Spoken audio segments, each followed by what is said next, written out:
Oh, Mr. Cropper, Mr. Cropper. Yeah, I have to admit, I was very disappointed with your last video. I don't know why I'm so disappointed, honestly.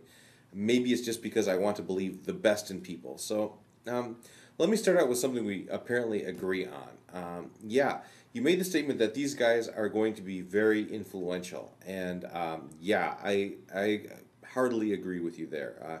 You were privileged, very privileged, with an exceptional cast of commentators. Honestly, they're some of the smartest people I've ever met, either online or offline, and I have met many smart people in my life.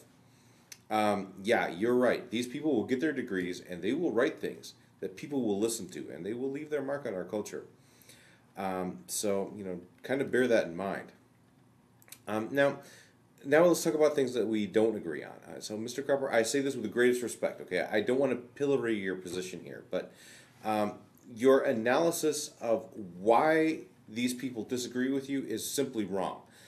You gave this analysis of how the American education system is just irredeemably corrupted. There's some sort of conspiracy between Harvard and Yale, and with the University of California in there somewhere controlling it. And as Exhibit A of this corrupt American system of education, you give Zorio. Mr. Cropper, Zorio is not an American. He's a Canadian.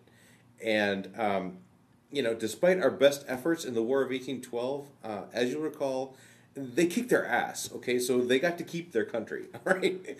Canada isn't part of the United States. So, yeah, your analysis of why these people disagree with you is simply wrong. I honestly, I don't want to pillory your position. I wouldn't be doing this video if I didn't have respect for you, right? So respect. Honestly, I was thinking about why would you be reacting like this to such a good panel of commentators, and the best answer I could come up with is you really misinterpreted. Ironically, for a video on hermeneutics, you really misinterpreted your panel of commentators. So let me just point out two different ways in which I believe you really misinterpreted them, and let me offer for your consideration alternative interpretations. Number one, you seem to interpret any disagreement with you as an attack on you.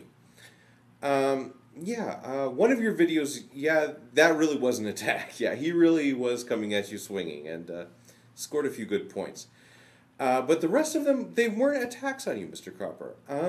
They treated you with the utmost respect. And, really, they were very genteel and very, they were really in good faith. And Mr. Cropper, I'm really disappointed that you didn't respond in kind.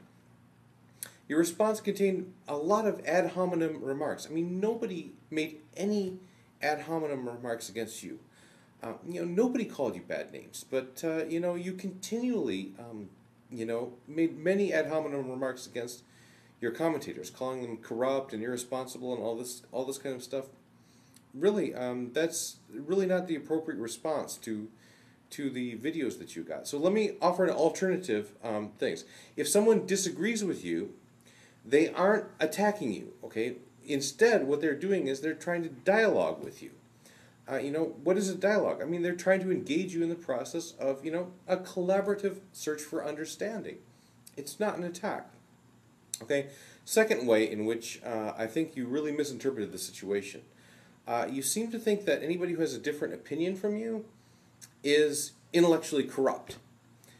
And, this is corruption. I don't think is quite the right word to use here. I mean, if two smart people disagree on something, have different opinions, this doesn't mean that one of them is corrupt.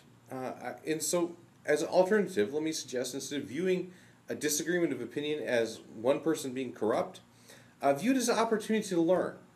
If two smart people dialogue with each other, both of them are going to learn something, and so just try to keep an open mind about it. And I'll close by saying, come back to the light, man. Come back to the light. Step away from the brink. You're really not thinking for yourself. I mean, what you're doing is you're parroting objectivist slogans. So let me put it to you this way, okay? So you suppose I wanted to learn about Ayn Rand. What would be the best way for me to learn about Ayn Rand? Should I watch a lot of Michael Moore videos? Should I get tapes from, the Communist Party? How much could I really learn about Ayn Rand by only and exclusively listening to her worst enemies? I get a pretty distorted picture of Ayn Rand, don't you think? The best way to learn about Ayn Rand is to read Ayn Rand. Now, so let's turn this around. So, if the best way to learn about Ayn Rand is not by listening exclusively to her worst enemies, why do you think the best way to learn about postmodernism is only by listening to the videos and tapes of postmodernism's worst enemies? Now, Mr. Cropper, it's more work and it's harder work than just parroting or rehearsing a tape, but you really have to engage these thinkers directly yourself. Don't read a lot of commentaries upon what these people write. Read what they've written yourself. See if you can understand it and wrestle with it. It's a lot more work, but it's more rewarding. So, by all means, do make your series on postmodernism. But, don't just give us an echo of Ayn Rand propaganda tape. Give us some original research. Really dig into it yourself. And, I challenge you. Okay, here's the challenge. Do your videos on postmodernism and never ever make a ad hominem attack. Only offer very reasoned, valid forms of argument. And that's my challenge to you. So come back to the light, man. We'll be waiting for you on the other side. I persist in having faith. Thanks so much.